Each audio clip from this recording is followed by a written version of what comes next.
Daily. Taste the Daily. Holidays nale adi namma GT Holidays da South India's #1 travel brand. Vishnu garu, hi. Hi. Welcome to Telugu this time. Always pleasure catching up with you. Saripodhaa cinema movie చూసారా? చూసా ఏమనిపించింది? చూసారు అంటే చాలా బాగా అనిపించింది. ఎందుకంటే వివేక్ కమర్షియల్గా తీస్తే ఎలా ఉంటుందో నాకు తెలుసు. ముందు నుంచి నాకు తెలుసు. నేను అంటే రావగొట్టేవాడిని మనం, అరే నువ్వు కమర్షియల్ తీరా, నువ్వు ఇది సరదాగా తీ, అప్పుడప్పుడు నువ్వు కమర్షియల్ చేయరా స్వామి అంటే. కమర్షియల్ ఇన్ ద సెన్స్ మంచి యాక్షన్ ఇవి చాలా బ్యూటిఫుల్గా నెరేట్ చేసేవాడు. మామూలుగా నాకు ఏది మెంటల్ మధ్యలో లాంటి సాఫ్ట్ సినిమా చేస్తున్నప్పుడు కూడా భయ్యా ఇది ఇది ఇది అని, నువ్వు ఇన్ని పెట్టుకుని నాకు నువ్వు మెంటల్ మధ్యలో ఇలా సాఫ్ట్ ఇదేంటి అని నేను ఎప్పుడు అంటూ ఉండేవాడిని. ఇంత ఫాస్ట్గా తీస్తాడు అనుకోలేదు. ఇన్ ద సెన్స్ నేను ఇంకొక 4-5 సినిమాల తర్వాత దిగుతాడు అనుకున్నా. But super very happy. అంటే ఇంత ఫాస్ట్గా దిగాడు కాబట్టి. మీకు ఏం narrate చేసేవాళ్ళు? లైక్ తను ఎలా తీస్తాడనా, లేకపోతే లేదు ఐడియాస్ ఉన్నాయనా? అన్నీ ఓపెన్గా చెప్పేవాడండి. ఇప్పుడు ఆ సిఐ క్యారెక్టర్ ఉంది కదా, అది ఎప్పుడో చెప్పేవాడు. ఒక క్యారెక్టర్ని ఎప్పుడో చెప్పాడు, ఇలా ఉంటుంది ఇలా ఉంటుంది ఇలా ఉంటుంది ఇలా ఉంటుంది. శనివారం క్యారెక్టర్ అనేది ఇంకోలాగా వేరేగా చెప్పేవాడు. ఇవన్నీ కలుపుతాడని నేను అనుకోలే, ఇవన్నీ కలుపుతాడని నేను అనుకోలేదు. ఇప్పుడు ఇంకా ఉన్నాయి అంటే ఏదైతే ఇప్పుడు ఆ సూర్య నాని గారి క్యారెక్టర్ ఉందో ఆ స్టోరీలో ఉండే మిగతా క్యారెక్టర్లు వేరే క్యారెక్టర్లతో, ఏది మన ఎస్జే సూర్య గారు ఉన్న క్యారెక్టర్లో ఆ పోలీస్ ఆఫీసర్ క్యారెక్టర్తో పాటు ఉన్న వేరే క్యారెక్టర్లు ఇంకా చాలా ఉన్నాయి. 4 దీంట్లో ఉంటే సెపరేట్, 4 దాంట్లో ఉంటాయి. అవి కలిపితే ఇంకేమైపోతుందా అని నేను ఆలోచిస్తున్నా. మరి డెఫినెట్గా వస్తాయి, డెఫినెట్. మరి ఇమీడియట్ ఏది ఎత్తుకుంటాడో ఏది కలుపుతాడో చూడాలి. బట్ ఏ జోనర్ అన్నా అద్భుతంగా చెప్పగలుగుతాడు. ఇంకొక 2-3 స్టోరీస్ ఉన్నాయి. వివేక్ నాకు తెలిసి ఎప్పుడు తీస్తాడో నాకు తెలియదు, కానీ అవి తీసిన రోజు అవి నన్ను పర్సనల్గా ఫ్రెండ్గా అడిగితే బెస్ట్ స్క్రిప్ట్స్ అవి. Okay, at to come best scripts అంటే ఏమంటారు, అది రీడిఫైనింగ్ ఆఫ్ ఇది అంటారు కదా ఒక సినిమా. అది ఒకటి తెలుగుకే కాదు, అది ఐ థింక్ అది స్లోగా అందుకే నెమ్మదిగా వేసుకుని వెళ్తున్నాడు సీట్స్. ఒకరోజు మరి ఎప్పుడు వస్తాయి, ముందు ఏ స్క్రిప్ట్ వస్తుందో 2 స్క్రిప్ట్లు నాకు చాలా ఇష్టమైన స్క్రిప్ట్లు. అవి ఎప్పుడు వస్తాయో తెలీదు, త్వరగా చేయాలని కోరుకుంటున్నాను. స్టన్నింగ్గా ఉంటాయి. స్క్రీన్ ప్లే అంటే ఏంటో చూస్తాం మనం. అవి ఇంతకు ముందు ఎక్కించడానికి ట్రై చేసి చేయలేదు.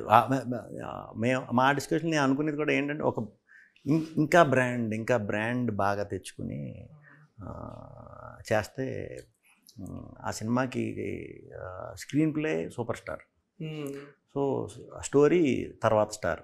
సో దానికి స్టార్స్ ఉన్నా సూపర్, లేకపోయినా సూపర్. ఈ రెండింటికి మీరు డిఫరెన్షియేట్ చేసి చెప్పారు కదా, స్క్రీన్ ప్లే స్టోరీ, అది it's a very good thing.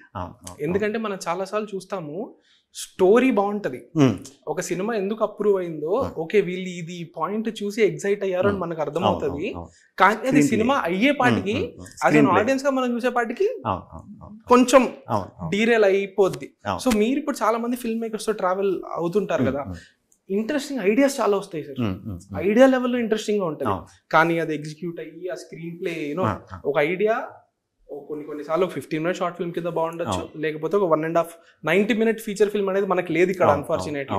90 film కింద ఉండొచ్చు, కానీ మనకేంటంటే 2.5 hour ఉండాలి ఫీచర్ ఫిల్మ్ అనే ఆ మైండ్ సెట్ తో మనం దాన్ని ఫిల్ చేసి చాలా జరిగి వచ్చేపాటికి అది ఉండదు. సో మీరు జాగ్రత్త పడుతున్నారా, ఏ ఐడియాకి అయితే మనం ఎగ్జైట్ అయ్యామో అది టువర్డ్స్ ది ఎండ్ వరకు అది క్యాప్చర్ అయ్యి అది రీటైన్ అవ్వాలి అని?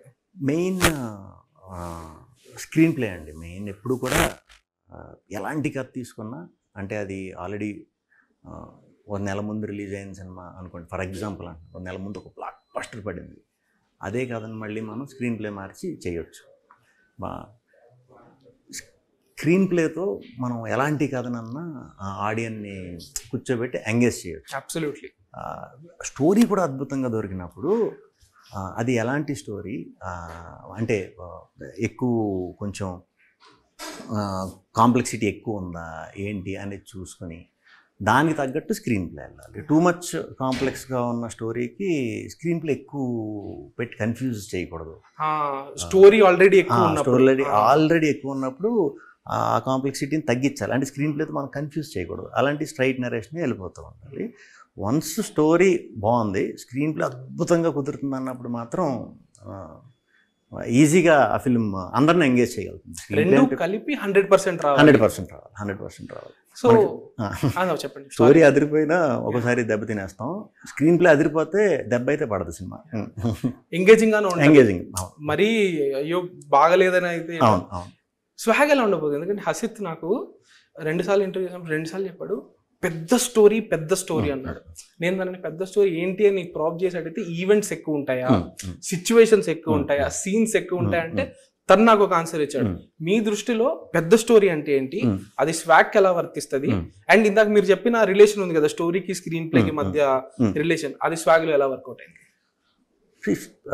స్వాగ్ పెద్ద స్టోరీ నేను ఎందుకు అంటున్నానంటే ఎప్పుడో 1500లో స్టార్ట్ అయిన స్టోరీ ఇప్పుడు 2024 వరకు ఉన్న ఒక వంశం కథ చెప్పాలంటే వంశానికి మూల పురుషుడి కథ మనం చెప్పేసాం. అక్కడి నుంచి ఇక్కడ దాకా వాళ్ళ వంశం ఎలా ఎవాల్యుయేట్ అయ్యి వస్తుంది అనేది చెప్పడం ఒక 2.5 hours సినిమాలో చాలా కష్టం అది. బట్ సినిమా మనం చెప్పాలి. ఇప్పుడు మనం రాసుకున్నాం. ఆ చెప్పే విధానంలో ఏ పాయింట్ చెప్పితే ఆ ముందుది మర్చిపోకుండా నెక్స్ట్కి వెళ్తున్నాడు అనే కంటిన్యూటీ చాలా నీట్గా అవైలబుల్గా పెట్టాడు. ముందు స్క్రీన్ ప్లేలో ప్రీ ప్రొడక్షన్ అప్పుడు చాలా ఇదిగా చేశాడు, కాంప్లికేటెడ్గా చేయటం వల్ల మనకు అర్థమైపోతుంది. ఇప్పుడు సినిమాని ఓ యాంగిల్లో చూసే ఇది ఉంటాం కదా, వాళ్ళకి అర్థమైపోతుంది. వాళ్ళు వావ్ అని చెప్పి అసలు ఇది స్క్రీన్ ప్లే కదా, ఇది అని గుద్దేసుకుంటాం. బట్ నార్మల్ ఆడియన్స్కి అది అంత అవైలబుల్గా ఉండదు. ఇప్పుడు చిన్నపిల్లలను కొంచెం ఇప్పుడు ఫ్యామిలీ సినిమా అంటే పిల్లల్ని తీసుకొచ్చి కూర్చోబెట్టి చూపిస్తాం. వాళ్ళకి అది కొంచెం ఇది వెనక్కి వెళ్ళింది ముందుకు చిన్న కన్ఫ్యూజన్ ఉంటుంది. సో షూట్కి వచ్చే టైంకి ఏం డిసైడ్ అయ్యామంటే మనకు ఉన్నదే చాలా పెద్ద కదా, సో దీన్ని అంత కాంప్లెక్స్గా కాకుండా వెరీ అవైలబుల్గా అంటే చిన్నపిల్లల నుంచి పెద్దవాళ్ళ వరకు అర్థమయ్యేలాగా చెప్పుకుంటా వెళ్దాం. ఎంత చెప్పుకుంటూ వెళ్ళినా వీళ్ళకి స్క్రీన్ ప్లే అనే ఆ ఇంట్రెస్ట్ ఏదైతే ఉందో అది ఫస్ట్ హాఫ్లో ఒక 2 చమక్కలు, సెకండ్ హాఫ్లో ఒక 2 చమక్కల కింద వదిలేరు. అవి చాలా అద్భుతంగా కుదిరినాయి. ఎక్కడ స్క్రీన్ ప్లే గిమ్మిక్ లేదు సినిమాలో. బట్ ఎప్పుడైతే స్క్రీన్ ప్లే సెన్స్ వాడాడో ఫస్ట్ హాఫ్లో ఒక 2 ఏరియాల్లో, సెకండ్ హాఫ్లో ఒక 2 ఏరియాల్లో వావ్ అనుకుంటాం, ఓకే అనుకుంటాం. కథలోంచి బయటికి రావు. కథ వెరీ క్లియర్గా అంటే నాకు తెలిసి ఫస్ట్ హాఫ్ ఇంటర్వెల్కి వచ్చే టైంకి 1-2 చిన్న డౌట్లు ఉంటాయి. ఎందుకంటే అది ఉంటాయి, సినిమా పూర్తయ్యే టైంలో ఉండవు. దానికి ఆన్సర్ సెకండ్ హాఫ్ అనమాట. సో మొత్తం అంతా ఇక్కడే అయిపోదు. చాలా టాపిక్స్ ఉన్నాయి సినిమాలో, చాలా పెద్ద కథ కాబట్టి మొత్తం అంతా ఫస్ట్ హాఫ్లో చెప్పలేం కాబట్టి అది అక్కడే వదిలేసాడు ఏంటి, అది ఎందుకు ఎత్తుకున్నాడు, ఎందుకు వదిలేసాడు అని అనుకుంటాం. ఎప్పుడైతే సెకండ్ హాఫ్ స్టార్ట్ అవుతుందో, సెకండ్ హాఫ్ రన్ అవుతున్నప్పుడు దానికి ఆన్సర్ సొల్యూషన్స్ అన్నీ స్మూత్గా అలా వెళ్ళిపోతాయి అన్నమాట. Closures connections. ఇందాక మీరు ఒక విషయం అన్నారు, లైక్ మన ఒక సినిమా అంటే పిల్లలు వస్తారు, పెద్దవాళ్ళు వస్తారు, అందరూ వస్తారు. మనకి ఒక హిట్ సినిమా అంటే మన దృష్టిలో ఇండియా అనుకోవచ్చు, ముఖ్యంగా మన తెలుగు రాష్ట్రాల్లో ఒక హిట్ సినిమా అంటే అది ఒక ఫ్యామిలీ ఎంటర్టైన్. ఒక యానిమల్ లాంటిది ఒకటి ఉంటుంది, కొన్ని ఉంటాయి, కొన్ని హారర్ సినిమాస్, హారర్ మూవీస్ బాగా ఆడతాయి. కానీ ప్రెడామినెంట్ గా మనం చూసుకుంటే ఒక హిట్ సినిమా ఏంటంటే 6 to 60 అందరూ వచ్చి చూడాలి, అందరూ మన సినిమా విష్ణు గారు అది ఒక రకంగా చూసుకుంటే అది ఒక కన్స్ట్రెంట్ కదా. ఎందుకంటే ఇప్పుడు ఫారెన్ లో వాళ్ళు కొన్ని మూవీస్ ఉన్నాయి అడల్ట్స్ కి మాత్రమే, ఓకే కొన్ని మూవీస్ ఉన్నాయి అవి యూత్ మాత్రమే, వాళ్ళు దానికి తగ్గట్టు బడ్జెట్ చేసుకుంటారు. ప్రతి సినిమా పిల్లలకి నచ్చాలి, పెద్దోళ్ళకి నచ్చాలి, ఫ్యామిలీ వాళ్ళకి నచ్చాలి, పిల్లలకి నచ్చాలి, అందరికీ నచ్చాలి. అదొక కన్స్ట్రెంటే కదా, అది అన్నెసెసరీ అని కాదు కానీ ఒక పెద్ద ఛాలెంజ్ కదా. అది ఛాలెంజ్ అండి. అది అందరికీ నచ్చేలాగా చేయాలంటే ఆ కథ దొరకాలి. అది అస్తమానం దొరకదు. అది దొరికినప్పుడు మాత్రం మనం గ్రాబ్ చేయాలి. బట్ అలాంటి సినిమా చేసినప్పుడు ఏమవుతుందంటే చిన్నపిల్లల నుంచి పెద్దవాళ్ళ వరకు చూసేస్తారు కదా సినిమా. చిన్నపిల్లలకి చాలా గుర్తుంటుంది. పెద్దవాళ్ళకి మనం కనిపించినప్పుడు గుర్తుంచుంటాం, కానీ చిన్నపిల్లలు తర్వాత సినిమా మనది ఒక చిన్న టీజర్ వచ్చినా ఇది వచ్చినా ఈ సినిమాకి వెళ్దాం అని ఇంట్లో అడుగుతారు. సో అది మనకు అది కంటిన్యూస్గా ఫ్యామిలీ సినిమాలు దొరుకుతాయా లేదా భయం ఒక పక్క. సో మ్యాక్సిమం అందరు ఆడియన్స్ని కవర్ చేసే జానర్ దొరికితే సూపర్. ప్రతిసారి జరగదు అది. ప్రతిసారి జరిగినప్పుడు మనం ముందే మెన్షన్ చేసే నేనైతే అలా చేసేస్తాను. ఏమని ఇది ఓన్లీ యూత్ కోసం తీసాం, ఇది ఫ్యామిలీస్ కోసం తీసాం, ఇది 6 to 60 ఎవరన్నా చూడొచ్చు అని తీసాం అని ముందే చెప్పాలి. అట్లీస్ట్ మనం అన్నా చెప్తే బెటర్ కదా అన్నట్టు నేను చెప్తాను బేసిక్గా. అండ్ మిమ్మల్ని మీరు ఇందాక అన్నాం కదా, Vivek Athreya commercial cinema mass తీసాడు, మనం ఎక్స్పెక్ట్ చేయలేదు వివేక్ నుంచి. మిమ్మల్ని మీరు అలాంటి మాస్ రోల్స్ లో అల్లూరి చేశారు, బట్ స్టిల్ మీరు ఇమాజిన్ చేసుకుంటున్నారా? మీరు ఎంత కంఫర్టబుల్ గా ఉంటారు అట్లాంటి ఒక అవుట్ అండ్ అవుట్ ఒక మాస్ రోల్? నేను రొట్ట మాస్ అండి. నేను మామూలుగా అట్టర్ మాస్. నాకు చూసా సలార్ రియాక్షన్ థియేటర్ లో. నాకు కమర్షియల్ సినిమాలు పెద్ద హీరోలు ప్రభాస్ గారి కానీ, తారక్ గారు కానీ, బన్నీ గారి, చరణ్ గారి అసలు నాకు వెళ్ళి చూసేయాల్సిందే. నేను అందరు మామూలు మెయిన్ డై హార్డ్ ఫ్యాన్స్ ఎలా ఎంజాయ్ చేస్తారు అలా ఎంజాయ్ చేస్తారు, అంత ఇష్టం నాకు. బట్ కమర్షియల్ సినిమా అంటే కమర్షియల్ సినిమా అంటే బేసిక్ మాస్ అంటే యాక్షన్ ఎపిసోడ్స్ అవి ఇవి ఉంటాయి. ఇప్పుడు అంత పెద్దగా చూడటం జనానికి అలవాటు పడిపోయి ఉన్నారు. ఇప్పుడు నేను ఈ బడ్జెట్లో వచ్చి ఫైటింగ్లో చేస్తానంటే అది మ్యాచ్ చేయలేను. సో డెఫినెట్గా కథ దొరికినప్పుడు, ఆ కథకి తగ్గట్టు బడ్జెట్ దొరికినప్పుడు 100% నేను కమర్షియల్ సినిమా చేస్తాను. అలా ఆ రెండు మ్యాచ్ అవ్వకుండా కథ దొరికేసింది కదా అని దిగిపోతే చేయను, అలా బడ్జెట్ దొరికేసింది కదా అని దిగిపోయి చేయను. రెండు మిక్స్ అయ్యి దొరికితే డెఫినెట్గా చేయడానికి రెడీగా ఉన్నాను. ఆ రెండు మిక్స్ అయ్యి చేసేలాగా ఒక మంచి 2-3 పాయింట్లు దొరికినాయి. సో అవి ఇప్పుడు రెడీ చేస్తాం. మేబీ 1-2 yearsలో డెఫినెట్గా అవి స్టార్ట్ అయిపోతాయి. సూపర్. ఇప్పుడు ఇదొక ఛాలెంజ్ అండి. ఇందులో ఇంతకుముందు మనం కలిసినప్పుడు అల్లూరి గురించి చెప్తూ ఆ డైరెక్టర్ మీకు చాలా ట్రావెల్ ఉండింది, ఒక 5-6 years ట్రావెల్. సో ఒక కరెక్ట్ టైం వచ్చినప్పుడు దాన్ని ఎక్కించాము, మూవీ వచ్చింది అని. అండ్ ఇందాక కూడా మీరు ప్రీవియస్ ఇంటర్వ్యూలో చెప్తుంటే నేను విన్నా, సామాజ వర్గం అప్పుడే మీ నెక్స్ట్ 2-3 మూవీస్ అవి లైనప్ అయిపోయింది. సార్ ఇక్కడ ఉండే ఒక చిన్న ఛాలెంజ్ ఏంటంటే ట్రెండ్స్ అనేవి 2-3 years మారిపోతున్నాయి కదా. సో మీరు ఇప్పుడు చెప్పారు కదా, ఇప్పుడు ఆలోచిస్తున్నాను ఇవి మేబీ 2 years తర్వాత స్టార్ట్ అవుతాయి, అది కూడా ఒక ఛాలెంజ్ కదా. 2 years తర్వాత ఇప్పుడు మీరు అనుకున్న కదా, మధ్యలో వేరే సినిమాలు రావచ్చు, లేకపోతే ఫారెన్ లో ఒక సినిమా రావచ్చు, మన కంట్రోల్ లేనే కదా. సో ఈ గ్యాప్ ఏదైతే ఉంటుందో, ఐడియా జర్మినేట్ అయ్యి అది సినిమా మెటీరియలైజ్ అయ్యి వచ్చేలోపు ఆ గ్యాప్ పెరగడం వల్ల ఛాలెంజ్ చాలా ఎక్కువ ఉంటుంది కదా. అంటే నాకు ఎలా జరిగిందంటేనండి, నేను 2013-14లో అప్పట్లో ఉండేవాడు నీది నాది ఒకే కథ అని చేశాను.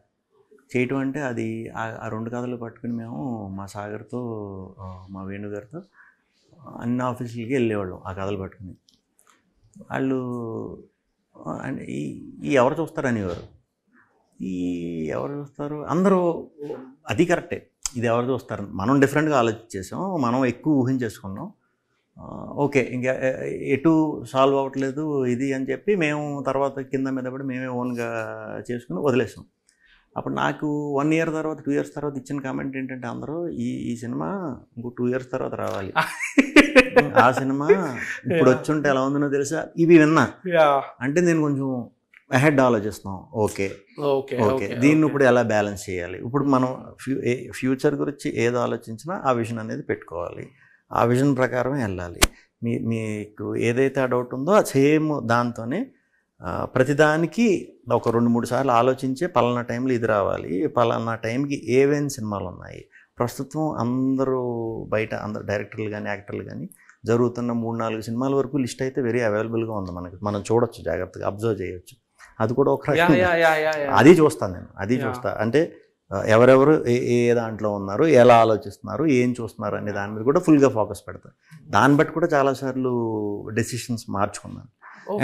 అండ్ నేను ప్రతి దానికి వెళ్ళే ముందు ఒక 6 months నుంచి 1 year ప్రతి డైరెక్టర్తో ట్రావెల్ చేస్తాను.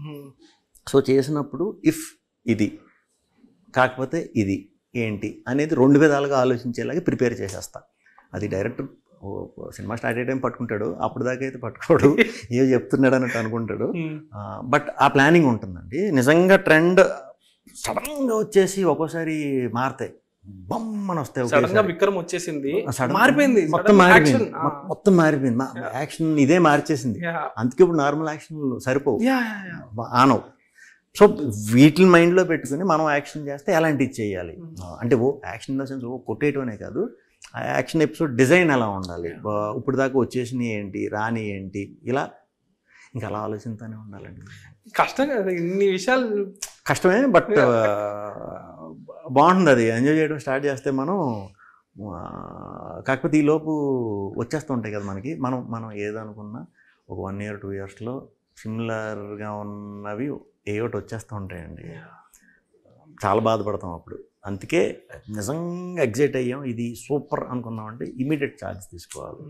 అంటే ఫుల్గా రెడీగా ఉందంటే ఇమీడియట్ ఛార్జ్ తీసేసుకోవాలి. లేకపోతే నేను ఎక్స్పీరియన్స్ చేసాను అలా 2-3 అది మనం అనుకున్నాం కదా, ఫస్ట్ మనం అనుకున్నాం కదా, వచ్చేసిన సిమిలర్ మూవీస్ వచ్చేసాయి. అట్లాంటి సిమిలర్ కైండ్ ఆఫ్ క్యారెక్టర్ అవ్వచ్చు, సిమిలర్ స్టోరీ లైన్ అవ్వచ్చు, అబ్బో అని అనుకునేవాళ్ళు అనమాట. ఎందుకంటే ఫర్ ఎగ్జాంపుల్ అంటే సుందరానికి స్టోరీ ఉంది. అంటే సుందరానికి స్టోరీ నాకు వివేక్ ఎప్పుడో చెప్పాడు, ఎప్పుడో వచ్చి ముందే చెప్పాడు. కరెక్ట్గా సినిమా వచ్చేసిన తర్వాత కొద్ది రోజులకి అలాంటి కైండ్ ఆఫ్ సినిమాయే వచ్చింది ఒక స్టోరీ. ఒరే అమ్మాయి ఇది అసలు ఎవరు ఆలోచించరు, చాలా యూనిక్ అనుకుంటాం కదా అని చాలాసార్లు అనుకున్నాం మేము. రావచ్చు థాట్ కదండి, అది ఎవరికన్నా ఎప్పుడన్నా రావచ్చు. బట్ అలాంటి కొన్ని యూనిక్ థాట్స్ వచ్చినప్పుడు ఇమీడియట్ దాన్ని ఆచరణలో పెట్టేస్తే హ్యాపీ. లేకపోతే కొంచెం బాధ, టైం ఇన్వెస్ట్ చేస్తుంటాం కదా, బాధపడతాం. అండ్ ఇందాక మీరు అన్నారు కదా బడ్జెట్లు ఎక్కడికో వెళ్ళిపోయినాయి. లైక్ పెద్ద సినిమా చూస్తే ఇప్పుడు ఒక సలారో, ఒక కల్కియో, లేకపోతే దేవరాన్ని చూస్తే అవి తెలిసిపోతుంది నెక్స్ట్ లెవెల్. అండ్ సార్ ఒకప్పుడు మనకి స్మాల్ టు మీడియం రేంజ్ లో మాస్ మూవీస్ ఉండేవి సార్, లైక్ కమర్షియల్ సినిమాలు. డి అనే సినిమాను, దుబాయ్ సీన్ అనే సినిమాను అవి వచ్చినప్పుడు పెద్ద సినిమాలు కాదు, మీడియం నార్మల్ రేంజ్. ఇప్పుడు మనకు ఆ మీడియం రేంజ్ మాస్ సినిమా అనేది లేదు. ఇప్పుడు మాస్ కమర్షియల్ సినిమా అంటేనే ఇట్స్ లైక్ 100 కోట్ల సినిమా కింద చూస్తున్నారు. ఒకప్పుడు ఉండేవి గోపిచంద్ గారు, రవితేజ గారు, నాని గారు, కృష్ణగాడి వీరప్రేమ కదా, నేను లోకల్ లాంటివి కూడా like they're not big films. అది మీరు రియలైజ్ అయ్యారా? లైక్ ఒక జాన్రాని బడ్జెటింగ్ నుంచి అది వెళ్ళిపోయింది. ఇంకా చిన్న సినిమా అంటే మరీ ఈ రామ్ కామ్ చిన్నవి చేసుకోవాలి, పెద్దదంటే ఇంకా మరీ పెద్దది అయిపోయింది.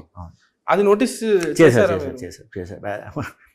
మనం ఒక రకంగా అనుకుంటాం కానీ అండి, ఆ మార్కెట్ వాల్యూ, మార్కెట్ రేంజ్, పెద్ద హీరోలు అంతలా పెంచేయటం వల్ల మీడియం అండ్ స్మాల్ ఫిలిం వాళ్ళకి తెలియకుండానే వాళ్ళ బిజినెస్ పెరిగిపోతుంది, తెలియకుండానే పెరుగుతుంది. దాన్ని కరెక్ట్గా ప్రాపర్గా యూజ్ చేసుకోవాలి.